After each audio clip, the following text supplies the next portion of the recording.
උඹ නම් අපේ කර්මයට මේ ඉපදිච්ච එකෙක් බං. බලහන් උඹ හදාගත්ත එකත් අපරාධේ. උඹ හදාගත්තට වඩා හොඳ කෙල්ලෙක් හදාගත්තා නම්.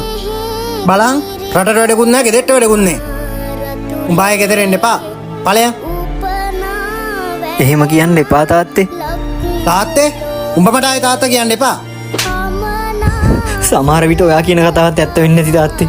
මං වගේ එකෙක් මොකට ඉපදුනද මන්ද? මන් දන්නවා උඹ මොනවා හරි පාවිච්චි කරනවා කියලා. කෙල්ලෙක් හදාගත්තා නම් කිසි වදයක් නැහැ බං. බලහන් උඹට ආයේ මේ තාත්තා නම් නැහැ. උඹට ඕන විදියට උඹ ඇදියන්. හරි තාත්තේ මට සමා වෙන්න. ඔයා කියපු හැමදේම ඇත්ත තාත්තේ. මං දවසක අනිවාර්යයෙන්ම මගේ පවුල ගොඩක් හොඳට බලා ගන්නවා. උඹටත් මං තරහකට ගැහුවේ නෑ මගේ පුතේ. උඹ හදාගන්න ඕනේ අන්දයි මං උඹට ගැහුවේ. මටත් දුකයි උඹට අත උස්සපෙකට පුතේ.